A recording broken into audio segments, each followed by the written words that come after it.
கீழக்கரை மற்றும் தென்னாட்டின் 7 பெருமைமிகு முஸ்லிம் பெண்மணிகள்.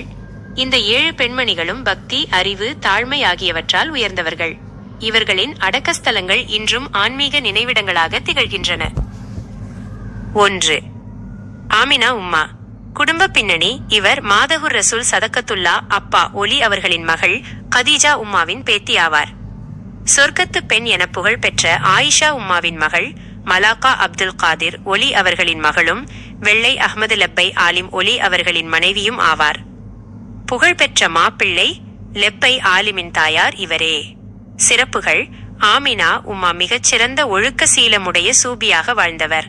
எப்போதும் இறை சிந்தனையிலும் திக்ரு, உலகப்பற்றற்ற நிலையிலும் இருந்தவர். இவருக்கு கஷ்பு மற்றும் கராமத்து எனும் இறைத்தன்மைகள் இருந்ததாக கூறப்படுகிறது. வாழ்க்கை. தனது கணவருடன் காயல்பட்டணத்திலிருந்து கீழக்கரைக்கு வந்து அங்கேயே நிரந்தரமாக தங்கினார். இவர்களது சந்ததியினர் இன்றும் கீழக்கரையில் ஆலிம்களாகவும் செல்வந்தர்களாகவும் வாழ்ந்து வருகின்றனர்.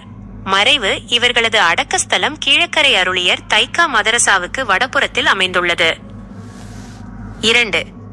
ஆயிஷா உம்மா. உறவுமுறை. இவர் ஆமினா உம்மாவின் சகோதரி ஆவார். சிறு வயதிலேயே கீழக்கரைக்கு வந்து தன் சகோதரியுடன் வசித்தார். திருமணம். தொண்டி ஷேக் அபூபக்கர் ஒலி அவர்களின் மகன் லெப்பை கனி ஒலி அவர்களை திருமணம் செய்தார். இவர்களுக்கு சாரா உம்மா, பாத்திமா உம்மா என்ற 2 மகள்கள் இருந்தனர். ஆன்மீகம். இவரும் கஷ்பு கராமத்துகள் உடைய ஒரு சூபியாக திகழ்ந்தார். மறைவு. கீழக்கரை கிழக்கு தெருவில் உள்ள அப்பா பள்ளிவாசலின் தென்புறத்தில் தனது கணவரின் சமாதிக்கு அருகிலேயே இவர் அடக்கம் செய்யப்பட்டுள்ளார். 3. குணங்குடி உம்மா முகமது பாத்திமா நாயகி. பிறப்பு மற்றும் கல்வி. சதக்கத்துல்லா அப்பாவின் பேத்தி வழி வந்தவர். இவரது இயற்பெயர் முகமது ஃபாத்திமா நாயகி. குணங்குடியில் பிறந்ததால் குணங்குடி உம்மா என அழைக்கப்பட்டார். கீழக்கரை தைக்கா சாஹிபு மற்றும் குணங்குடி மஸ்தான் சாஹிப் போன்ற மகான்களிடம் மார்க்க கல்வியும் ஆன்மீகமும் கற்றார். அதிசயங்கள். கடலில் கப்பல் வணிகம் செய்பவர்கள் ஆபத்தில் சிக்கிய போது இவரது பிரார்த்தனையால் துயர் நீங்கிய நிகழ்வுகள் உண்டு. கைமாறாக வழங்கப்பட்ட காணிக்கைகளை ஏற்க மறுத்த தூய்மையான உள்ளம் கொண்டவர். மறைவு. 1918ஆம் ஆண்டு தனது 95வது வயதில் இறைவனடி சேர்ந்தார். இவரது தர்கா கீழக்கரை அருளியா தைக்காவுக்கு வடபுறம் அமைந்துள்ளது. 4. மக்கத்து உம்மா செய்யிது பாத்திமா நாயகி. கல்வி சிறப்பு. மாப்பிள்ளை லெப்பை ஆலிமின் மூத்த மகள். 9 வயதிலேயே குர்ஆனை முழுமையாக மனனம் செய்தவர். அரபி மொழியில் சரளமாக பேசும் ஆற்றல் கொண்டவர். பணிகள். தனது இல்லத்திலேயே மதரசா அமைத்து கல்வி போதித்தார். பெரும் ஆலிம்களே தங்களின் சந்தேகங்களை இவரிடம் கேட்டு தெளிவு பெற்றனர். ஒரு நாளில் குர்ஆனின் 30 ஜூஸ்வுகளையும் ஓதும் வழக்கம் கொண்டவர். பெயர். காரணம். 1885 இல் மக்கா சென்று பல ஆண்டுகள் தங்கி ஹஜ் கடமைகளை செய்ததால் மக்கத்து உம்மா என்று அழைக்கப்பட்டார். மறைவு. 1901ஆம் ஆண்டு தனது 85வது வயதில் காலமானார். 5. கருத்த உம்மா முஹம்மது உம்மா. பின்னணி.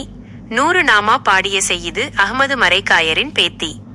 மாப்பிள்ளை லெப்பை ஆலிமின் சகோதரர் முஹம்மது அப்துல் காதிர் ஆலிமின் மனைவி.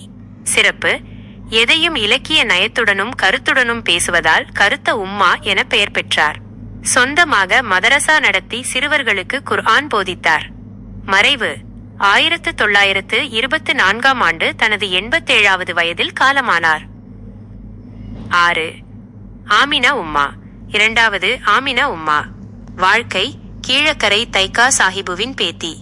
சிறு வயதிலேயே விதவையான இவர் மறுமணத்தை மறுத்து முழுமையாக ஆன்மீகத்தில் ஈடுபட்டார். கல்வத்து நாயகத்தின் சீடராக முரீது இருந்து அவருக்கு பணிவிடை செய்தார். ஆற்றல். ஒரு பாடலை 3 முறை கேட்டாலே மனனம் செய்யும் அபார நினைவாற்றல் கொண்டவர். ஞான பாடல்களுடன் திருக்குறளையும் மனனமாக ஒப்புவிக்கும் திறன் பெற்றவர். மறைவு. சுமார் 80வது வயதில் காலமானார். 7.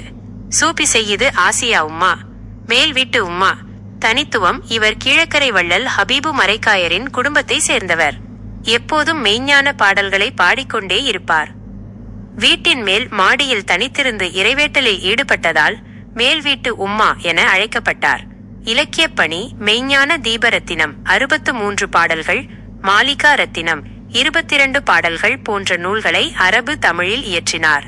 தென்னாட்டு முஸ்லிம் சூபி பெண்மணிகளிலேயே அதிக பாடல்கள் பாடியவர் இவரே. மறைவு 1865 இல் பிறந்து 1947 இல் காலமானார்.